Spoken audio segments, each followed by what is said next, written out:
ቤቱን እኮ በራሴ ስም ሊያደርግ ሰነድ ይዘን ስንወጣ ነው የደረሰብን። ታዲያ አንቺ ምንድነው እንደዚህ የሚያቆቁሽ ድረስ? አንተ ምን ሆነህ ነው? ምንም አልሆንኩም። ሌላ ጊዜ አይደርስ መገላገል አትፈልግም እንዴ? ይኸውልሽ ከኔ በላይ መገላገሌን አፈቅሬ ግን ደግሞ እንደዚህ አይደለም። ዳንኤል ትንሽ ሌላ እሺ፣ ቤቱን በቲና ስም ሊያደርገው ነው። ደግሞ ችግር እንዳትፈጥሪ ወዶ ካረገው ታይ እንጂ። በዚህ ጉዳይ እኮ ብዙ ጊዜ ችግር ፈጥረሽ ታውቂያለሽ። ገና ነው መሻለቀል አለቀኝ ጃቦዬ። ከዚህ በላይ ይመጣል። ነገ ደግሞ ያለውን ነገር እናስተካክላለን። የቤት ባለቤት ትሆኛለሽ። የምፈልገው ነገር ሁሉ አደርጋለሁ። ይኸውልሽ የእኔ ፍቅር እያታለሉ እንደው እኔን ማንም ሊያታልለኝ አይችልም። ወይ ምን አግኝተሽ የእኔ ፍቅር ሚስጥኖሽ እናንተኛል ልዋ ሰክሪ ማለት ነው። ወንድም ይታረስብሻል። እኔ እኮ ዳኒ ቀባጥረሻል። አዎ የምሬ ነው። እንደዛ ታያልኩሽ ትንቢራሽ። ካሌብ ንዴቱን መቆጣጠር አቅቶት ቲናና ዳኒን ሊገላቸው ነበር። በያዘው ቢላው አርዶ ሊጥላቸው አባባ ይህን ጉድ ከማድረጉ በፊት ደርሰውለታል። እጅና እጁን ይዘው የያዘውን ቢላው ተቀብለው ወደ ትሁቴ እንቲያዤ ወደ ውስጥ አስገቢ ብለው ሰጥተዋታል። እንዴት እንደዚህ ታረጋለህ? እንደማንም ብለህ ንዴትን መቆጣጠር ሲገባክ እያሉ እየመከሩት ቲናና ዳኒ ሳይነቁባቸው ወደ ኪችን ወስደውታል። እሱም ደግሞ እንደዚህ ንዴት ግን የማትቆጣጠር ከሆነ ወደ ውጭ እንደሄድክ እንዳስመሰል ከአሁን ልብስክን ቀይረው መጣው ብለህ ለእነሱ መናገር አለብህ። አሁን በዚህ ሁኔታ እንደዚህ ከቀጠልክ ነገሮቹን ሁሉ ታበላሻለህ። ስንት ለፍቼ ብለውታል።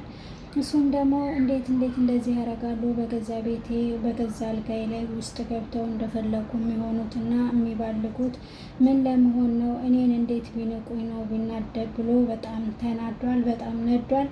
እንዴት እንደዚህ ያደርጋሉ እያለ እየደጋገመ በላይ ላይ እስከዚህ ድረስ ነው ወይ እየቀለደችብኝ እያለ በጣም እየቆጨው ነበር። በተለይ ደግሞ አባባና ትሁቴ በጣም መክረውት ተው ብለውት ነበር። ምን ያህል ርቀት ሄዳ ቲናና ዳኒ እሱን እንደበደሉትና እየተጫወቱበት እንደሆነ እሱ ሊሰማቸው አልቻለም። አሁን ግን ነገሮች ሁሉ ገብተውታል። በመጨረሻም ቲና እንግዲህ በቃ ምንም ነገር እንዳልተፈጠረ አድርጋ አባባ ስም ማዞሩን ትጠይቃቸዋለች። በተለይ የቤቱን ነገር ካሌብ ሳይመጣ ከውጭ የሆነ ነገር ማድረግ አለብኝ ብላ ነበር። ስለ ሁሉም ነገር ነገ እንሄዳለን ተባብለው ሰነዱን ካዘጋጁ በኋላ የውሸቱን ሰነድ እሺ እንሄዳለን ብለዋታል። እየተዘጋጁ እያሉ ለመሄድ አምጣው አባዬ እኔ ይዘዋለሁ እያለች ስትስገበገብ ድንገት ካሌብ ጌት መጣ ሳይባል መጣባቸው። ሰላም ካላቸው በኋላ ተያያዙ። እንዴት ሊመጣ ነው ማለት እንዴት መጣክ? አሁን በአጭር ጊዜ እንዴት ልትመጣ ቻል? ቶሎ አልመለስም አላልክም ነበር እንዴ? እያለች እየተንተባተበች እየተናገረች ነበር። እንኳን ደህና መጣክ ማለት ሲገባት በመምጣቱ እየተቆጨች እየተናደደች ነበር። ምክንያቱም ያሰበችው ሳይከሽፍባት አይቀርም። እየተንተባተበችም ቢሆን ከአባባ ጋር በቃ ዛሬ ያሰብነው እንዳልተሳካና ነገ እንሄዳለን ብላ ነበር። በአፏን እንግዲህ ተናዳ አፏን ይዛ እሺ ልጄ ብለዋት እነሱም ተለያዩ እና ሰርፕራይዝ ላረግሽ ነው የመጣሁት ብሎ እሱም ደግሞ ሙድ እያዛቸው ነበረ። እሷም ደግሞ አልገባትም ነገሩ። እናቴናዬ እንግዲህ እንደዚህ ባጭሩ የካሌብም መቆጨቱ ደስ ብሏቸዋል። ምክንያቱም አባባ በቃ ትዕግስት የሌለው ነው። ዝም ብሎ በትንሽ በትልቁ የሚናደድና ንዴት የሚያጠቃው ሰው ነው። አባዬ እንኳንም ልብሱን ቀይሮ እንደመጣ ሆኖ ሰላም አላቸው እንጂ ተው ብለነው ነበር እኮ። እንኳንም ምክርክን ሰማክ ብላ ትሁቴ ምግብ ላምጣልህ ከዛ እነኛ በላተኞች ሳይመጡ ቶሎ መብላት አለብህ ብላ እጃቸውን አስታጥባ ምግብ ሰጣቸዋለች። ካሰጠቻቸው በኋላ በቃ ምንድነው እንደዚህ የሚያርበተብትሽ? እኔ በመምጣቴ ደስተኛ አይደለሽም እንዴ? እያለ ካሌብም እንግዲህ እያስመሰለ ነው። ትወናውን ደግሞ አባባ የታሉበትና ይመስላል እንግዲህ በጣም ደስ የሚል ነው። እንደዚህ በጣም ተናዳ እሷም ምን ደረጃ ላይ እንደምትደርስ ይሄ ወረቀት ፎርጅድ መሆኑን ስታቅም እንዴት እንደምትሆን ማየት ነው ናፈቀኝ እያሉ ወረቀቱን አብረው ይዘው ሄደዋል። ወረቀቱን ይዘው እዚህ አካባቢ ነው አይደል አባዬ እያለች፣ አዎ እዚህ አካባቢ ነው መዘጋጃው፣ በቃ በስምሽ ላዘዋዙሩሽ እና ዶክመንቶቹን ለማንም እንዳትናገሪ፣ ለካሌድ የሚሆን እንዴት እንደዚህ ሳታማክረኝ ብሎ ይቆጨዋል፣ ይናደዳል። ስለዚህ እንዳትናገሪ ብሎ እሷም ደግሞ እሺ እውነት ነው ብላ እሺ ብላ እንግዲህ ጮቤ እየረገጠች ነበር። እሺ አልናገርም ባይሆን አንተ እንዳትናገር እያለች አባባን እያስጠያየቀች ነበር። ከዛ ወረቀቱን ሰጥተዋቸዋል። መጨረሻ እንግዲህ ፊርማ ነው የሚቀረው፣ ነገ አስተካክዬ ሙሉ ለሙሉ በስምሽ ይሆናል ብለዋታል። ስለዚህ በጣም ደስ ብሎኛል አባዬ፣ በጣም ነው ደስ ያለኝ እያለች እና ለምን አልጋብዝህም እያለች የሆነ ሬስቶራንት ምሳ ጋብዛ ቢራ ጠጥታቸዋለች። እሳቸውም እንግዲህ በሱ ሁኔታ እየገረማቸው እየተደነቁ ሰው እንዴት በዚህ ሁኔታ የሰው ገንዘብ ካልበላው ብሎ እዚህ ርቀት ላይ ይሄዳል እያሉ እየተደመሙ ብቻቸውን እያወሩ ነበር። በጣም ገርመዋት በጣም እየተመለከቷት ነበር። እኔ ወደ ቤት መሄድ አለብኝ፣ ባይሆን አንቺ ጠጪ፣ እኔ መሄድ አለብኝ ብለው እነሱም ጥለዋት ሄደዋል። እሷም በጣም ደስ ስላላት ወንድሟን ጠርታ ስለተሳካልኝ ተሳክቶልኝ ብላ ዳኒም እንግዲህ እየሸከከ እሷን ማለት እንዴት እንደዚህ ቤትን የሚያክል ነገር በቀላሉ ስምሽን አዙሮ ይሰጡሻል፣ እኔ ግን ምኑም ደስ አላለኝም እያላት ነበር። እሷም ደግሞ ደስታዬን አታፍርስብኝ እባክህ ይልቅ እንጠጣ ብላ እየጠጡ እንግዲህ እየተበዣገዱ ነበር።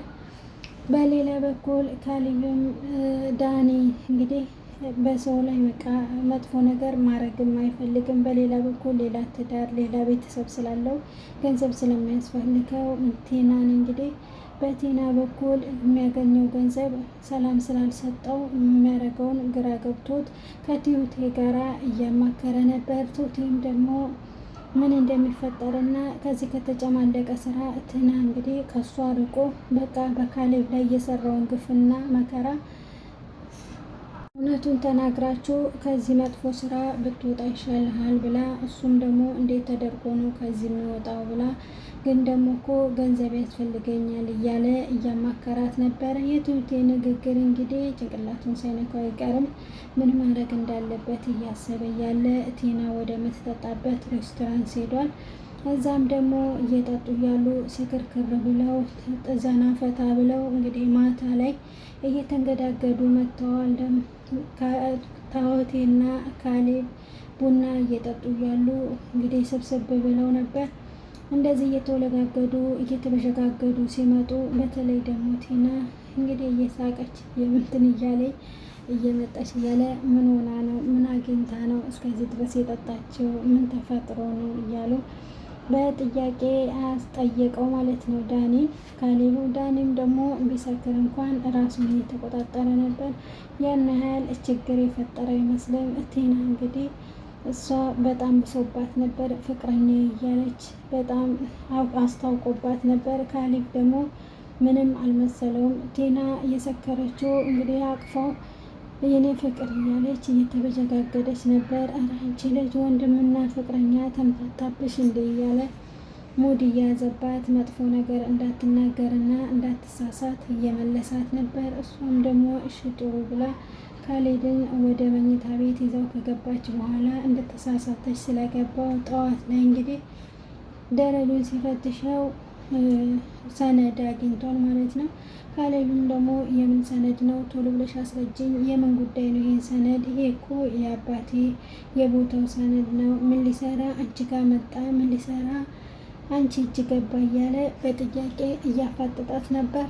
እሷም ደግሞ ይሄን ነገር አበላሽቻለሁ ብላ ከተኛችበት ብድግ ብላ ሄደች እና ወረቀቱን እጁ ላይ ስታየው ቶሎ ብላ በቃ ምን እንደምታረግ ሳታውቅ አባዬ እኮ ነው እንደዚህ ያደረገው፣ አባዬ በአንተ ስም ሊያዞረው አዞሮ ብዬ ነበረ፣ ግን ደግሞ በሴት ስም ይሻላል ብዬ በሴት ስም በእኔ ስም አዞሮታል እያለች እየሸወደች መስሏት፣ እሷ ግን ተሸውዳለች። ካሌብም ደግሞ በቃ ነገሮቹን እዚህ መቋጨት ይሻለናል ብሎ ሳትዘላብድ አዘግቷታል ማለት ነው።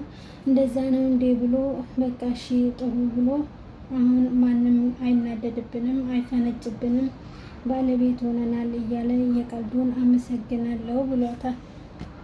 በቃ ከዚህ በኋላ ምን ማድረግ እንዳለባቸው ከቲና ጋራ እየተመካከሩ ነበር። አባባና ካሌብም በቃ እነኝህ ልጆች ለየላቸው አይደል እስካሁን ድረስ ዶክመንቱ እና ወረቀቱ በእጇ ገብቶ ደግሞ ምን አይነት መጥፎ ስራ እንደምትሰራ ዝም ብለን እናያታለን፣ የዚህ ቤት አያልቅ መቼም እያሉ ትክክለኛ ሰነዱን ሳሎን ቁጭ አድርገው እያዩት ነበር። እሷ መጣችባቸውና ትክክለኛው ሰነድ የቤታቸው መሆኑን ቼክ ሳታረግ ቶሎ አባባ ቀልጠፍ ብሎ ይሄ ሰነድ የሌላ ሰው ነው ካሌብ በስርዓት አስቀምጥልኝ ብለው እሷን ይዘዋት ወጥተዋል። ለትንሽ እንግዲህ ሊከሽፍ ነበር። ሰነዱን አላየችውም፣ አለማየታቸው በይቷቸዋል። እና ይሄን ይመስላል ልጆችዬ፣ ከሞላ ጎደሎ አጥሩ ቀርቤላችኋለሁ። ስለ ሁሉም ነገር አመሰግናለሁ። ላይክ ሼር ማድረጋችሁ እንዳትረሱ። በሌላ ቪዲዮ እስከምንገናኝ ደህና ሁኑ። ለቤት አዲስ ከሆናችሁ ሰብስክራይብ እያደረጋችሁ አበረታቱኝ። ባይ